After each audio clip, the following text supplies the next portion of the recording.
It looks like I'm still moving to jail. Okay. Calling the case of People versus Ethan Crumbley, 2-1-6611. Your appearances, please. Mr. Keese? Thank you, Mark Keese. Thank you, Judge. Mark Keese, on behalf of People. Thank you, Ms. Collins. Your Honor, good afternoon, Your Honor. Assistant Prosecutor Kelly Collins appearing on behalf of People as well. And Ms. Lofton. Yes, good afternoon, Your Honor. Paulette Michelle Lofton on behalf of Mr. Crumbley. Your Honor, we also have Amy Hopp, who has been appointed second chair. And we also have Deborah McKelvey, who has been appointed to act as Mr. Crumbley's guardian ad litem. Thank you. With that, Ms. Hopp, if you just want to state your full name, and then we'll give Ms. McKelvey a chance to do that as well. Amy Hopp appearing on behalf of Ethan Crumbley. Thank you. And Ms. McKelvey.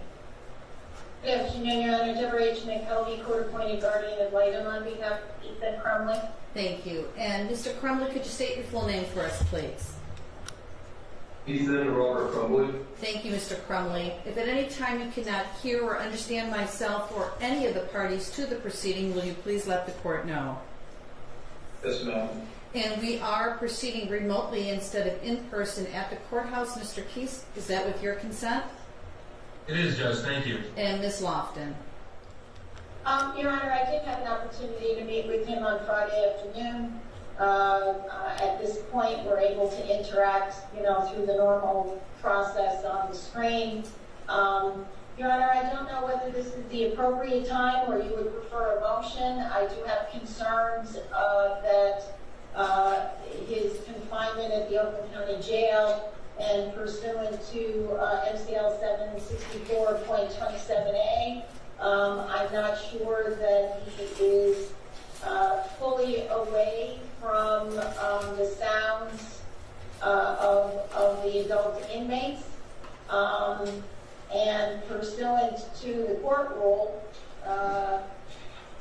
basically 6.909, there really has to be an assessment that he's either considered a menace to other juveniles or may not otherwise be safely detained in a juvenile facility. I understand the severity of what occurred. I think everybody does, including Mr. Crumbley.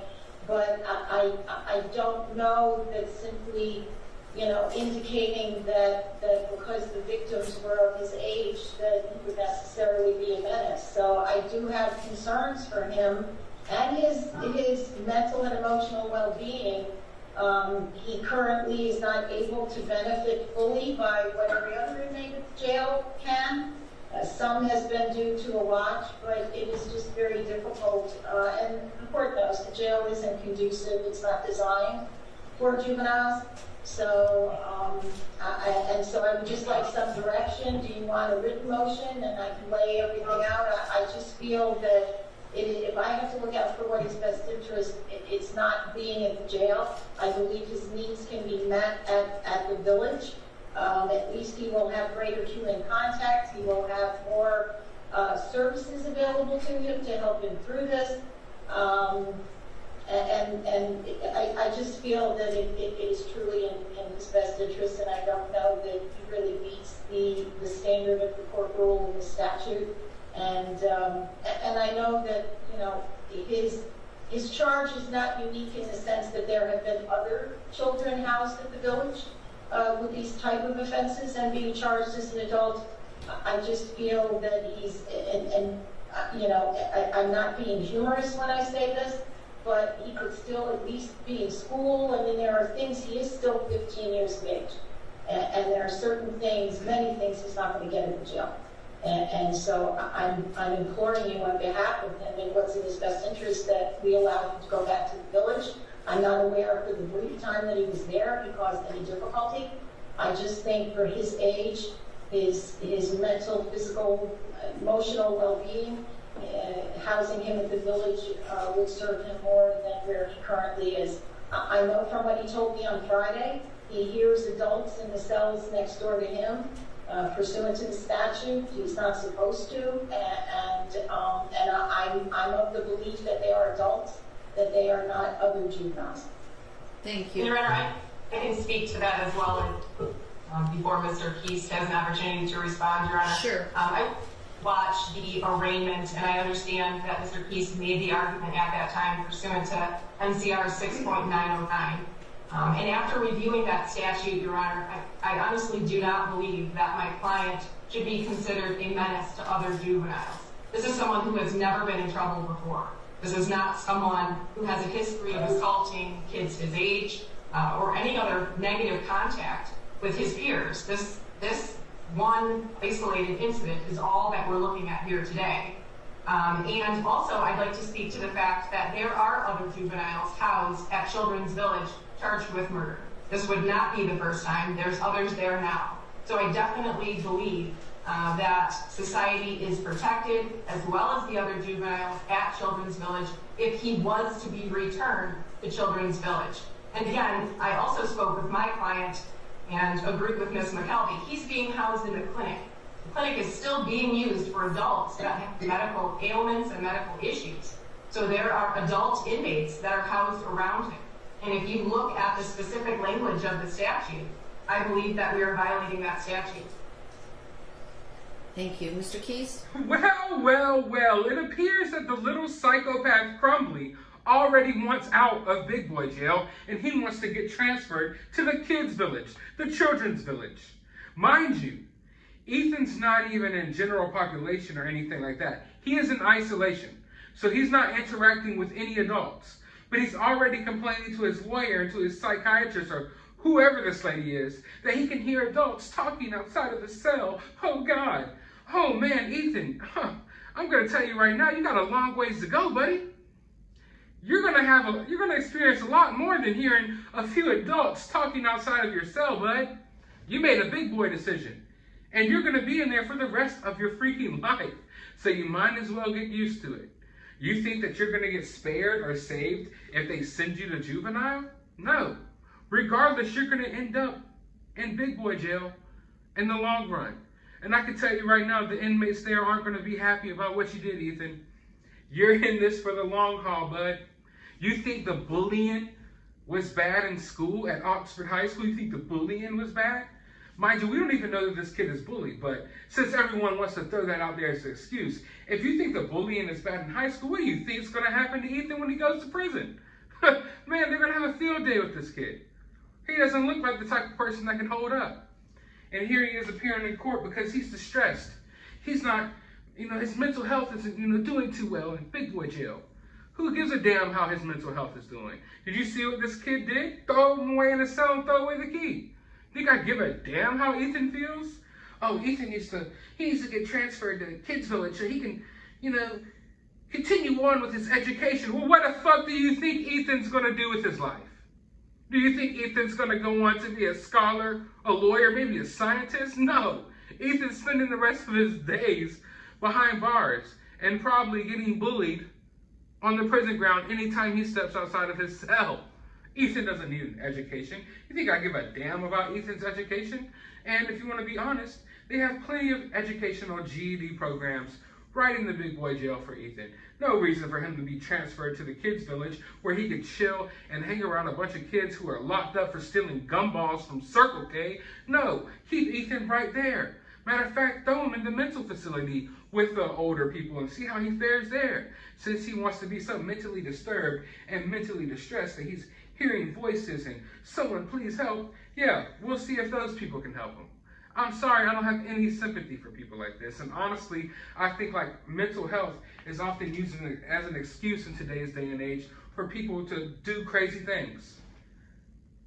Ethan's sitting there talking perfectly fine. He doesn't seem like someone who's totally out of it to me. He seems like he was perfectly aware right there in court. The problem with Ethan is there's people like his lawyer and his little psychiatrist in this world who will always make excuses for Ethan.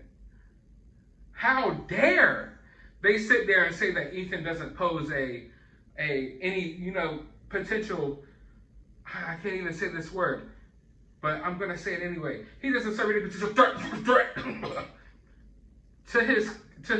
to people his age. That Ethan doesn't pose any sort of, he's not dangerous to people his age. How can they sit there and argue that? How? In what world? After what Ethan just did, you're going to sit here and tell the judge, oh, well, we don't believe that he poses any threat to any other, anyone his age or anything like that. He'll be perfectly fine there at the children's village. How does it, does a children's village sound like any place for Ethan Crumbley? Keep Ethan Crumbley as far away from anything named the children's village as possible. Please, please, do not subject these other kids to be around this freak who did what he did. I know there's some bad kids in juvenile, but for the most part, it's kids in there for doing stupid things that don't deserve to have to go to sleep next to this freaking weirdo who did what he did. But Ethan doesn't regret what he did. Ethan's sitting right there in court like, yeah, man, I want to go to the kids' jail. Ethan's not crazy. Of course, what he did was crazy. But Ethan knows what type of society we live in now, because Ethan was empowered to do what he did by people like his lawyer and people like that lady who's requesting, for Ethan's health and his mental health, and Ethan just fare way better in kids' village. No. Ethan knew what he did. Ethan knew damn good and well what he did. And he knew damn good and well that we live in a society where there's a bunch of mentally ill people who will try to make excuses for what Ethan did.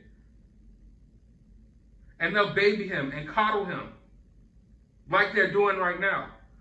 Just, enough time hasn't even passed for them to even be sitting down. How do you sit down and make an argument that Ethan wouldn't cause any harm to anyone his age? That he's perfectly fine to go chill around these kids who are in there for stupid things like skipping school and being mean to their mom.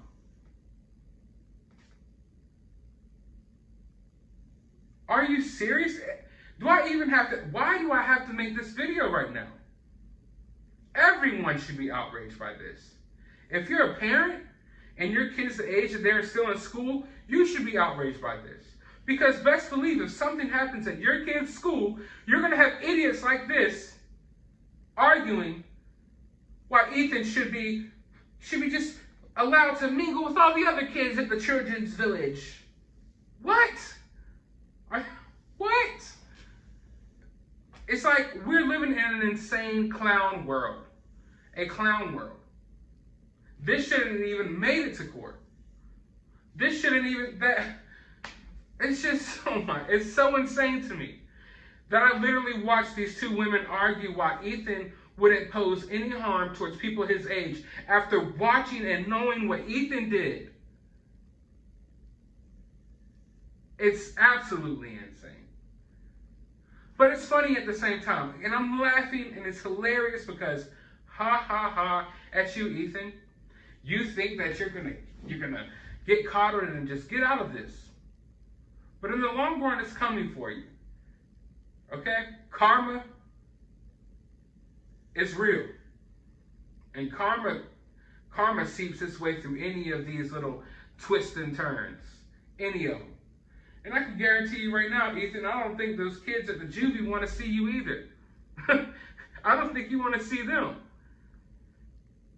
And chances are they probably know some of the people who were affected by what you did. And when they see you, it's not going to end well for you, Ethan. This whole situation isn't going to end well. And the fact that you're already bitching and complaining after only a week or so of being locked up lets me know that you're not going to be able to handle this very well. You made your bed and now you got to lie in it.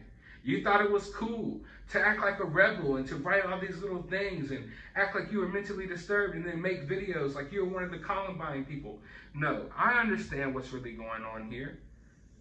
There's a lot of people Ethan's age that thinks this type of stuff is cool. And I know that sounds crazy, but it's the reality. You could go online, search his name. You'll see people who sympathize with him and who think this is cool. Like he's a legend for doing what he did. But in the long run, here he is already crying, wanting to go back to the kids' jail so he could read Harry Potter and learn about George Washington Carver and all the ways that he created peanuts. Ethan, You better learn how to make a shank. You better learn how to make a, a pocket, something to eat, some jailhouse noodles, buddy, because I don't think an education is going to help you where you're going.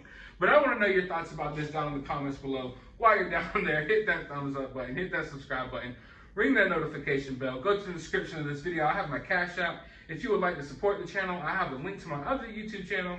Go subscribe over there, and a link to my Twitter account. You can follow me over there. But as always, find some time out of your day to go watch a movie.